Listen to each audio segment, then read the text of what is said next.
Živijo, Aljaž spet z vami in dobrodošli v novi epizodi Lidlove Vitalnice. Danes se jaz gibam tukaj po Karavankah. Bolj natančno, prvi vrh, ki ga imam na današnji moji poti, je Korenščica. Zdaj ne vem, ali bom šel še naprej, ali bom samo tam počakal.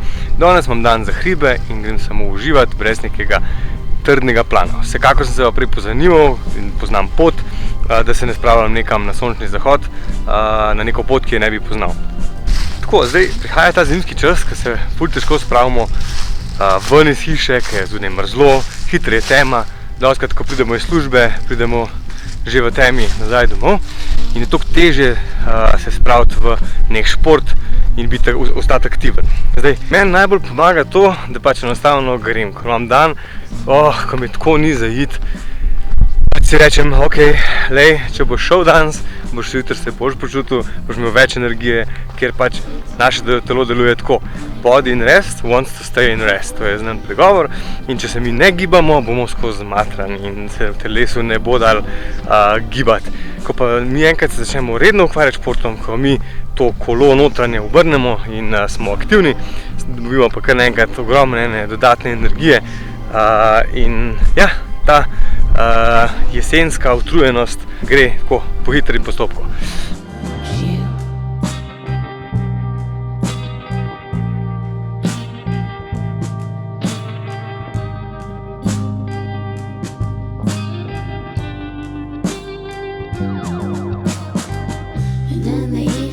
Torej, če povzamem na hiter, zakaj hodim v hribe, zakaj se gibam v naravi tokrat, je to, da imam več te energije, da imam neko bolj zdravo življenje. In pa tretje je zato, ker verjamem, da nas narava lahko veliko nauči. Zdaj, jaz kot mlajši sem bil ful neočakan in so mi hribi naučili, da pač moraš biti očakan. Ko so slabe razmere, ko pač niso še dovolj stabilne razmere za iti v hribe, pač enostavno moraš ostati doma ali pa iti na nek manjši kucelj. Drugo je potrpežljivo za vso človeka. Si mogoče bolj fizično preštiman, kakor nekdo, ki gre s tabo v hribe in te pač nauči, da si sočuten do te osebe, ki gre s tabo in da ne teraš in ne zgasneš naprej, ker če sta šla lahko skupaj v hribe, pomeni, da bo ta lahko tudi skupaj počasi hodila. Poleg tega me je pa narava naučila res živeti v trenutku, da ceniš še te najmanjše trenutke, te nauči, da se ne moraš spreminjati vse, kar lahko je držiš z njo in da uživaš.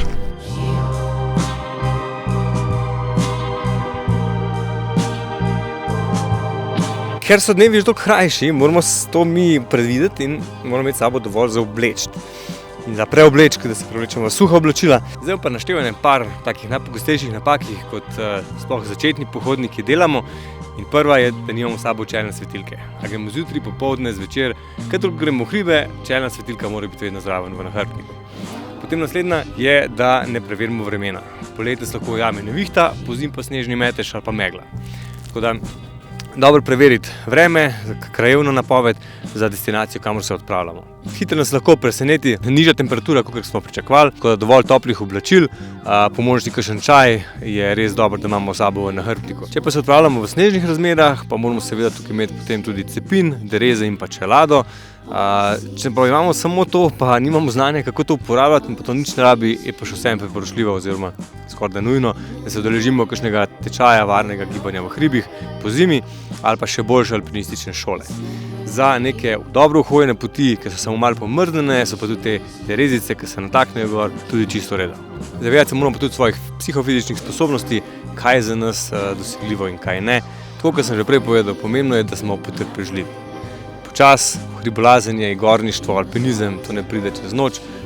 Moramo začeti počasi, ko imamo dovolj kilometrov, lahko napredujemo na neke težje vzpone.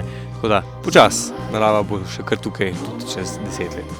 Treba je uživati v to naravo in te razglede in se vidimo naslednji mesec. Čau!